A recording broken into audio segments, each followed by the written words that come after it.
Halo kawan, ketemu lagi dengan saya di channel Kang Masih. Bagi kawan yang baru menemukan video ini, tolong bantu subscribe-nya supaya bisa menyajikan informasi yang unik, menarik, dan tentunya bermanfaat untuk kawanku semua.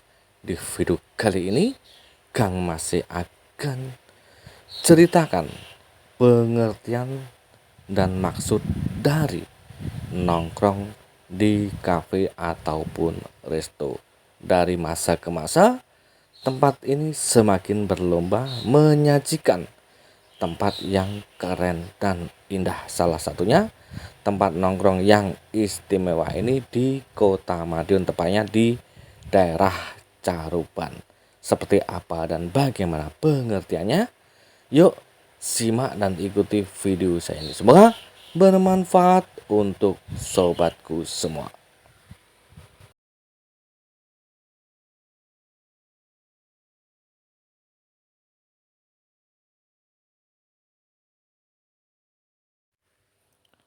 Gaya hidup merupakan istilah yang sedang populer saat ini dalam masyarakat. Gaya hidup masyarakat sekarang saat ini telah mengalami perubahan dan perkembangan seiring perkembangannya zaman. Dahulu, masyarakat tidak terlalu mementingkan urusan penampilan dan gaya hidup, tetapi sekarang berbeda keadaannya karena kini gaya hidup mulai menjadi perhatian yang serius.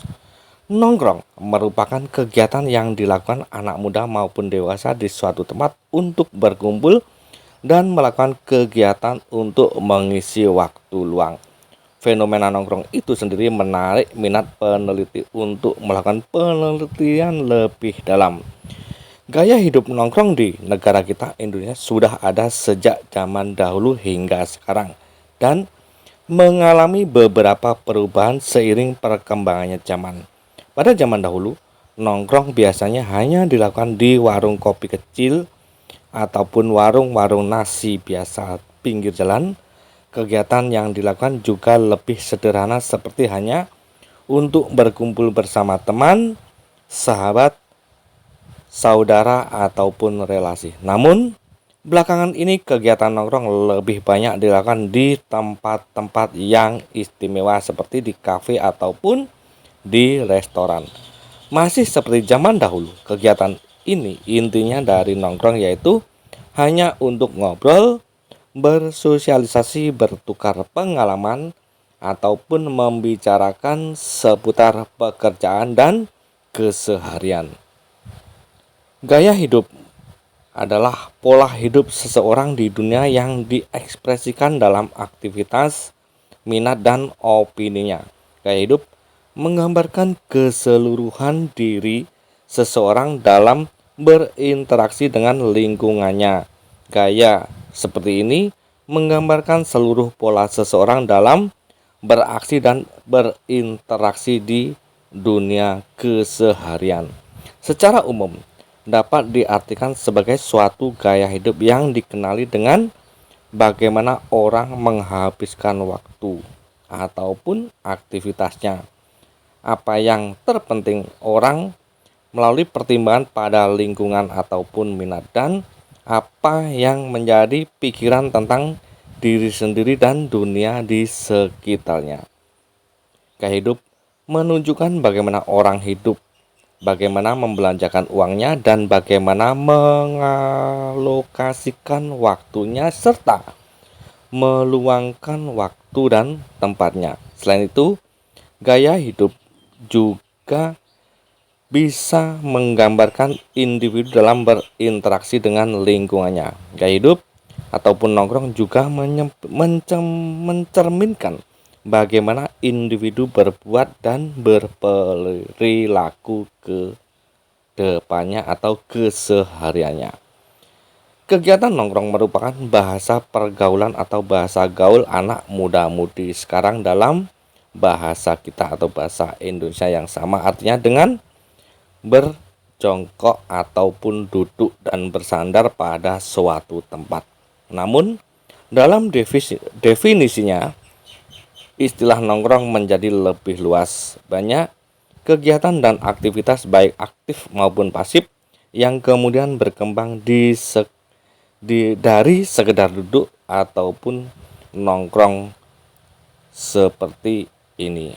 Nongkrong juga dapat melibatkan orang lain seperti melakukan aktivitas kumpul bersama pada suatu tempat, diisikan berbagai kegiatan seperti berbincang, berbicara, bisnis dengan relasi dan orang lain. Namun ada konteks yang menyebabkan terjadinya nongkrong lebih lama seperti kegiatan-kegiatan lainnya seperti seminar dan lain sebagainya.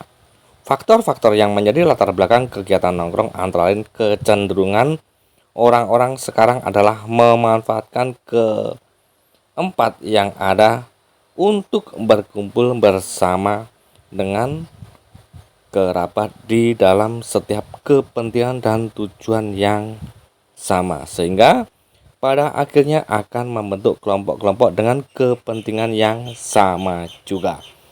Kelompok-kelompok yang ada terbagi atas beberapa tipe. Kelompok pertama, kelompok berdasarkan sifat yang sementara, yang terbagi atas kelompok-kelompok lainnya tentang kepentingan dan kemitraan. Kelompok yang sifatnya kurang menyenangkan, kemudian panik, yaitu kelompok yang timbul akibat rasa cemas dan panik, serta yang terakhir adalah kelompok yang timbul akibat sebuah kejadian tertentu atau kecanduan untuk nongkrong dan berkumpul.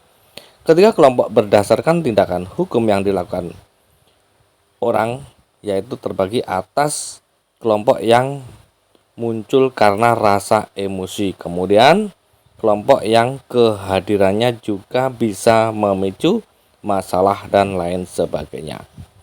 Kelompok tersebut di atas biasanya terjadi interaksi yang sifatnya kontak sosial dan komunikasi. Kedua cara tersebut merupakan syarat penggambaran sebuah kelompok tertentu untuk melakukan kegiatan nongkrong yang menyebabkan tempat seperti kafe dan resto jadi berkembang. Menurutnya, tempat-tempat tersebut juga sekarang berjamuran di berbagai daerah, baik pelosok maupun kota, karena pasar atau peminat untuk nongkrong dan berkumpul sekarang semakin marak dan berkembangnya. Maraknya tempat nongkrong itu bisa merubah gaya hidup seseorang, tergantung juga kepada karakteristik orang tersebut.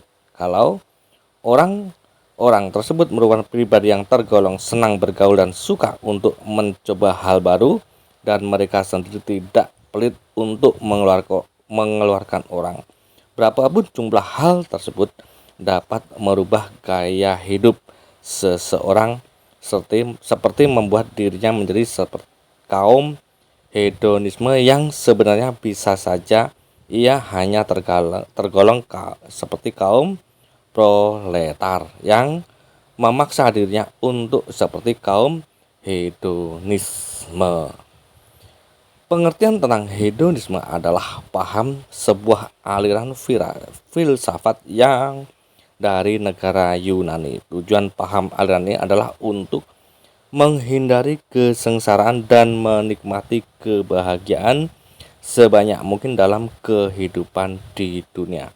Ciri-ciri aliran seperti ini adalah kebahagiaan diperoleh dengan mencari perasaan-perasaan menyenangkan dan sedapat mungkin menghindari perasaan-perasaan yang tidak enak. Contohnya adalah makan dan menimbulkan kenikmatan jika membawa efek kesehatan dan bagus untuk tubuh. Tetapi makan yang berlebihan akan menimbulkan badan kurang bagus. Hedonisme memiliki dampak negatif. Yang paling banyak terjadi adalah manusia sibuk mencari kesenangan yang lebih dan berlebih, sehingga muncul rasa tidak akan pernah puas dalam dirinya. Dengan tidak pernah rasa puas tersebut, manusia yang termasuk dalam golongan hedonis akan cenderung egois atau mementingkan kepentingan pribadi demi kebahagiaan pribadinya.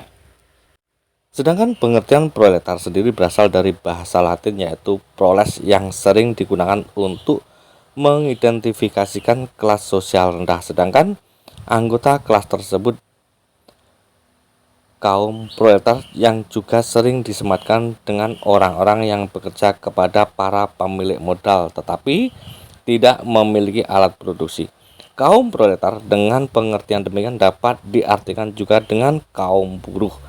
Dalam artian, kaum proletar adalah masyarakat kelas kedua setelah kelas kapitalis yang hidup dari gaji hasil kerjanya. Tetapi dengan banyaknya kafe dan resto yang berkembang tersebut membuat kemajuan dan perkembangan terhadap kafe dan resto yang tidak berkonsep monoton. Maksudnya monoton ialah karena seperti yang diketahui banyak kafe yang berlomba-lomba untuk membuat konsep seunik mungkin agar menarik pengunjung untuk datang sehingga terkesan lebih bagus.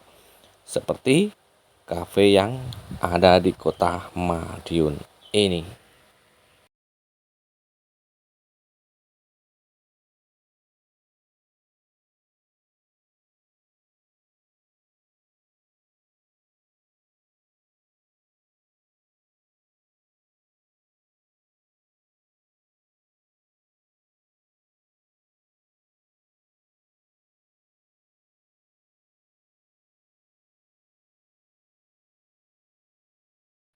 Oke kawan, itulah sedikit informasi asal muasal dari kata-kata nongkrong dan istilah kerennya. Semoga informasi ini bermanfaat untuk sobatku semua. Coba lagi di video-video selanjutnya. Bye bye.